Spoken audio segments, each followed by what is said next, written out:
Je vous invite à vous rasseoir. Et avant de lire et d'entendre le récit de Jésus qui rencontre la Samaritaine, je vous invite encore à la prière.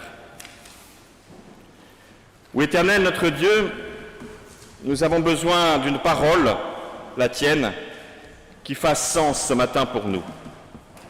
Alors nous t'en prions, fais surgir de ce texte écrit de la main des hommes l'écho de ta parole, que nous puissions la recevoir, la méditer, la faire nôtre et en devenir à notre tour les porteurs et les porteuses enthousiastes. Amen.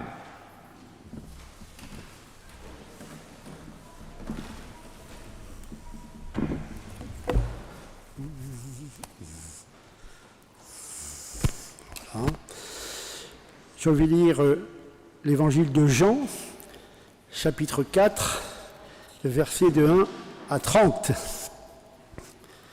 Les pharisiens entendirent raconter que Jésus faisait et baptisait plus de disciples que Jean. En réalité, Jésus lui-même ne baptisait personne, c'était ses disciples qui baptisaient. Quand Jésus apprit ce que l'on racontait, il quitta la Judée et retourna en Galilée. Il arriva près d'une localité de Samarie appelée Sychar, qui est proche du champ que Jacob avait donné à son fils Joseph. Là se trouvait le puits de Jacob. Jésus, fatigué du voyage, s'assit au bord du puits. Il était environ midi. Une femme de Samarie vint pour puiser de l'eau et Jésus lui dit « Donne-moi à boire ». Ses disciples étaient allés à la ville acheter de quoi manger. La femme samaritaine dit à Jésus « Mais tu es juif, comment oses-tu donc me demander à boire à moi, une samaritaine ?» En effet, les Juifs n'ont pas de relation avec les Samaritains. Jésus lui répondit « Si tu connaissais ce que Dieu donne et qui est celui qui te demande à boire, c'est toi qui lui aurais demandé de l'eau, il t'aurait donné de l'eau vive. » La femme répliqua « Maître, tu n'as pas de seau et le puits est profond. Comment pourrais-tu avoir cette eau vive? Notre ancêtre Jacob nous a donné ce puits. Il a bu lui-même dans son seau, dans son eau. Ses fils et ses troupeaux en ont bu aussi. Penses-tu être plus grand que Jacob? Jésus lui répondit. Quiconque boit de cette eau aura de nouveau soif. Mais celui qui boira de l'eau, je lui donnerai, n'aura jamais soif. L'eau que je lui donnerai deviendra en lui une source d'où jaillira la vie éternelle. La femme lui dit, « Maître, donne-moi cette eau pour que je n'ai plus soif et que je n'ai plus besoin de venir puiser de l'eau ici. » Jésus lui dit, « Va chercher ton mari et reviens ici. » La femme lui répondit, « Je n'ai pas de mari. » Et Jésus lui déclara, « Tu as raison d'affirmer que tu n'as pas de mari, car tu as eu 5 maris, et l'homme avec lequel tu vis maintenant n'est pas ton mari. Tu as dit la vérité. » Alors la femme s'exclama, « Maître, je vois que tu es un prophète. Nos ancêtres samaritains ont adoré Dieu sur cette montagne, mais vous les Juifs, vous dites que l'endroit où l'on doit adorer Dieu est à Jérusalem. » Jésus lui dit, « Crois-moi, le moment vient où vous n'adorerez le Père ni sur cette montagne, ni à Jérusalem. Vous les Samaritains, vous adorez Dieu sans le connaître. Nous les Juifs, nous l'adorons et le connaissons, car le salut vient des Juifs. Mais le moment vient, il est de même déjà là, où les vrais adorateurs adoreront le Père en étant guidés par son esprit et selon sa vérité. Car tels sont les adorateurs qui veulent le Père. Dieu est esprit, et ceux qui l'adorent doivent l'adorer en étant guidés par son esprit et selon sa vérité. La femme lui dit, « Je sais que le Messie, c'est-à-dire le Christ, va venir. Quand il viendra, il nous expliquera tout. » Jésus lui répondit, « Je le suis, moi, qui te parle. » À ce moment, les disciples de Jésus revinrent. Ils furent étonnés de le voir parler avec une femme, mais aucun d'eux n'osa lui demander, « Que lui veux-tu » ou « Pourquoi parles-tu avec elle ?» Alors la femme laissa sa cruche d'eau et retourna à la ville, où elle dit aux gens, « Venez voir un homme qui m'a dit tout ce que je fais. Serait-il peut-être le Messie ?» Ils sortirent donc de la ville et vinrent trouver Jésus.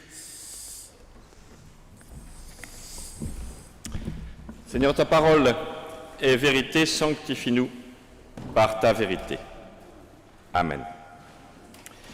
Et je vous invite, si vous le voulez bien, à vous lever pour chanter le cantique 35, 14. 35, 14.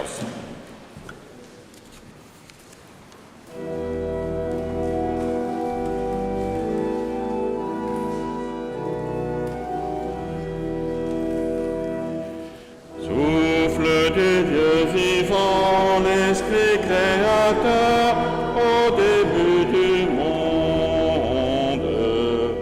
Souffle du Dieu vivant, l'Esprit créateur, couvrez le chaos. Il planait sur les ondes pour les rendre fécondes.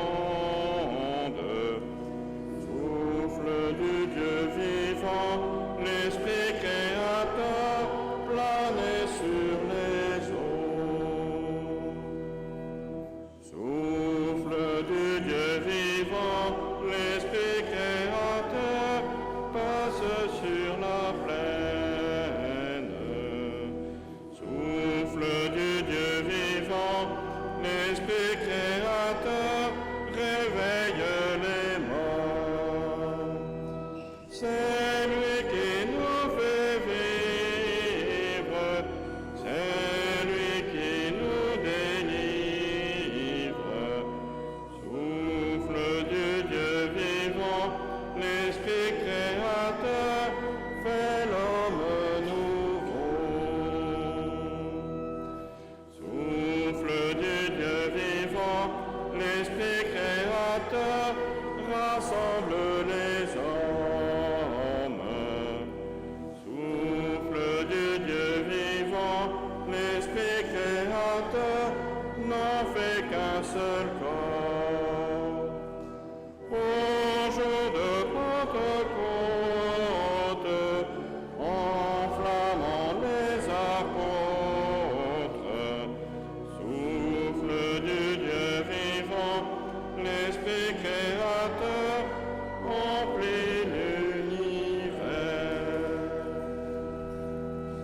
Je vous invite à vous rasseoir.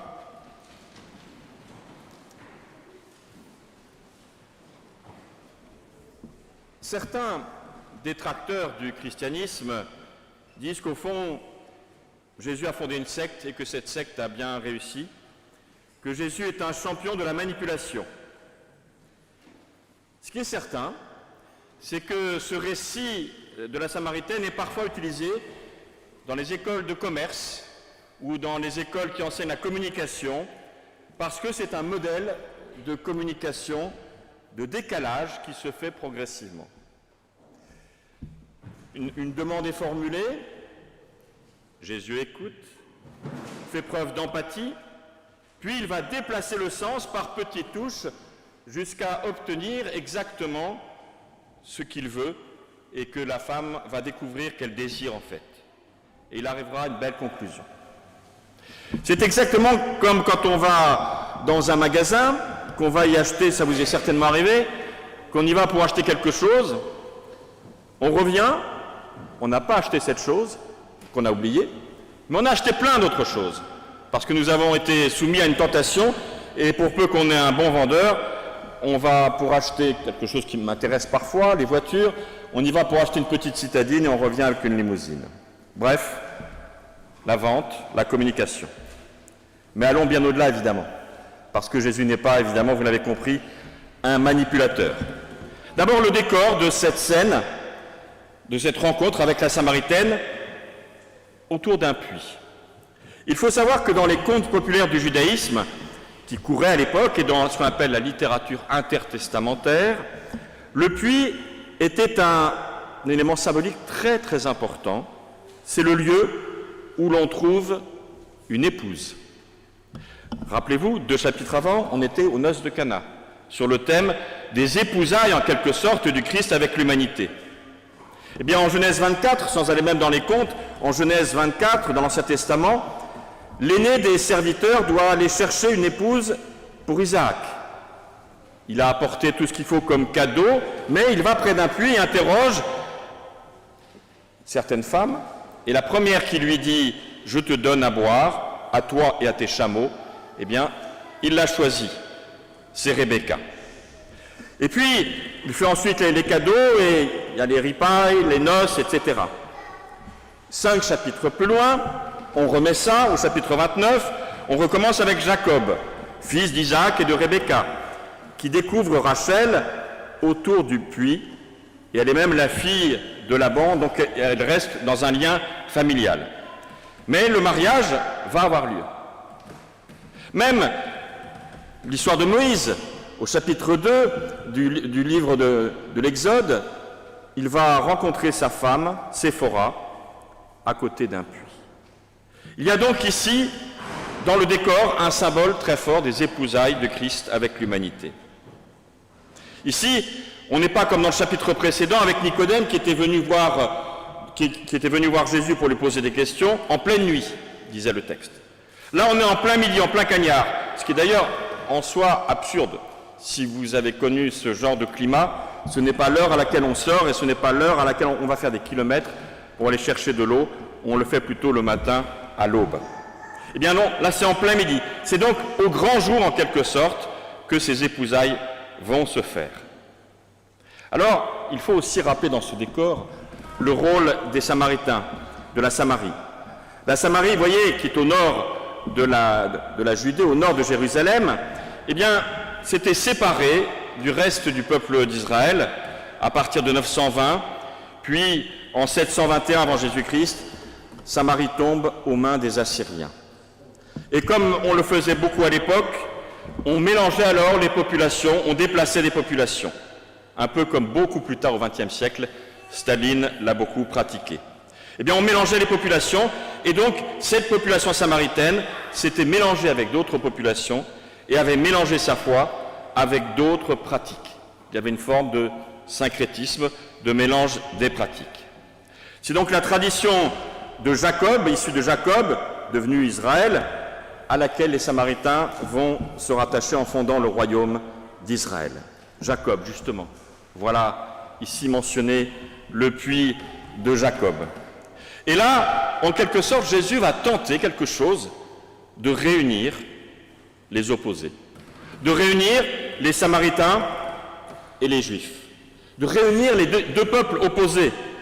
Je pourrais presque dire, pour prendre un langage que Nicolas comprendra, vu son métier de journaliste, c'est comme Clermont et Toulouse, voilà. Ou pour reprendre un exemple qui touchera quelqu'un d'autre au fond du temple, Marseille et Paris, avec l'OM et le PSG, enfin, chacun, on peut avoir nos oppositions. Et voilà que Jésus va tenter de réunir complètement les deux.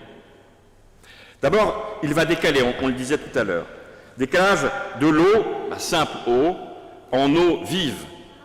Et la Samaritaine répond, oui, mais c'est ici qu'on puisait, que notre ancêtre Jacob, elle se rattache encore à la tradition, à l'identité, je viens de là, c'est mon identité, et puis l'eau devient l'eau pour la vie de tous, au-delà des séparations entre Samaritains et Juifs, entre Marseillais et Parisiens, etc., etc. Ici, l'eau devient une eau spirituelle qui fait sens, exactement comme l'eau, tout à l'heure, que j'ai mis sur la tête d'Adrien. Ce n'est que de l'eau, évidemment, elle n'a aucun pouvoir magique, mais elle est le signe qu'au-delà de l'élément eau, il y a cette énergie de vie qui est symbolisée par l'eau. Vient ensuite une discussion assez étrange sur les maris de la femme. Alors souvent, on lit ce texte en disant « oui, mais c'est parce que cette femme était immorale, elle a eu plein de maris, puis maintenant elle vit avec quelqu'un qui n'a pas de mari. » Restons, surtout dans l'évangile de Jean, non pas au niveau de la moralité, du moralisme, mais de la symbolique. Il se trouve que dans le livre des rois, dans le deuxième livre des rois, au chapitre 17, il est dit que les Assyriens mélangèrent le peuple de Samarie avec 5 autres peuples. Donc les 5 maris sont en quelque sorte les 5 mélanges des Samaritains qui sont allés vers d'autres pratiques religieuses. Donc, Reste alors la question de savoir où on va adorer Dieu une fois qu'on sait que ces 5 maris ont été en quelque sorte des mélanges, des apports. Où va-t-on alors adorer Dieu? Sur le mont Garizim, les Samaritains, ou à Jérusalem, comme les Juifs?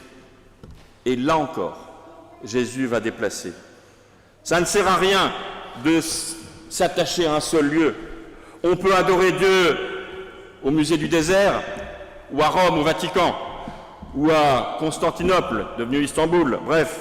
On peut adorer Dieu partout. On peut adorer Dieu dans sa salle de bain comme au temple. Il n'y a pas un lieu meilleur qu'un autre. Du moment, dit Jésus, que l'on adore Dieu en vérité. Et puis il ne va pas se contenter de faire cela.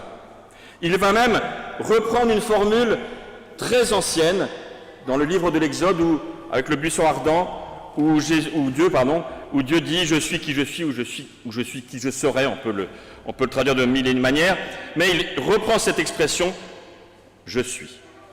C'est-à-dire je suis au-delà de toute représentation, au-delà de tout lieu, au-delà de toute tradition, au-delà de toute pratique.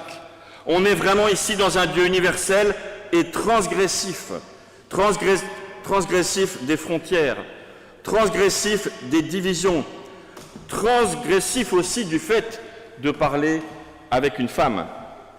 D'ailleurs, je me suis rendu compte en préparant cette feuille de culte que pour la première fois depuis 10 ans et demi que je suis là, j'ai mis un tableau peint par une femme. J'ai donc transgressé mes propres habitudes, peut-être, je ne sais pas. Mais en tout cas, Jésus transgresse les règles habituelles, les lois habituelles. Et la femme, symboliquement, laisse sa cruche, exactement comme les premiers disciples, souvenez-vous, avaient laissé leur filet de pêcheurs, et puis symboliquement, elle va suivre Jésus. Elle va devenir porteuse elle-même de cette parole universelle dans les villages et les villes avoisinants. Elle est la première évangéliste, elle est la première apôtre, bien avant même le récit de la Pentecôte. Alors, que faire de cela?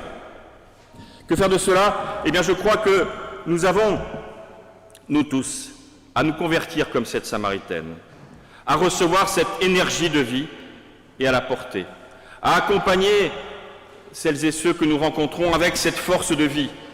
Et tout à l'heure, Constance disait, voilà, cette énergie de vie, cette énergie, cette belle vie spirituelle pour Adrien et son frère et toute la famille, eh bien c'est exactement cela pour nous. Nous avons à recevoir et à devenir porteurs. Nous avons à vivre nos aventures humaines sans se définir un but à l'avance, de dire voilà, je veux aller là, je ne sais pas où je vais, disait Abraham, mais je sais avec qui je vais.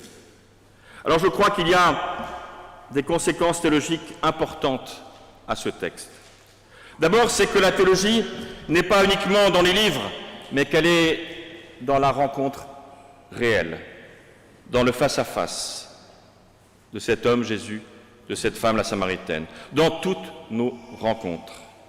La foi passe par un engagement vers les autres et non, comme parfois le christianisme l'a développé, dans une fuite du monde. C'est aussi une rencontre en plein jour. Ce n'est pas une rencontre dans une discrétion cachée de nuit. Non, en plein jour. Notre témoignage est en plein jour et nous n'avons pas à avoir une culture du secret ou de la discrétion, mais à dire ouvertement notre conviction, notre foi. Nous avons à réconcilier l'humanisme et la foi. C'est un nouveau visage du Christ alors, ce Jésus universel, transgressif, qui par le fait qu'il est transgressif devient divin dès lors qu'il est au cœur de la rencontre humaine. Jésus ne se révèle pas de manière fantastique, mais dans la rencontre. Alors je crois que notre Église, notre monde, où nous sommes masqués les uns et les autres, où parfois nous sommes dans nos propres réseaux, transgressons, vivons profondément cette rencontre. C'est à la mesure de cette vie et de cette énergie que nous serons véritablement des chrétiens. Amen.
Et je vous invite, si vous le voulez bien, à vous lever pour chanter le cantique 36-29, les strophes 1, 2 et 3 du 36-29.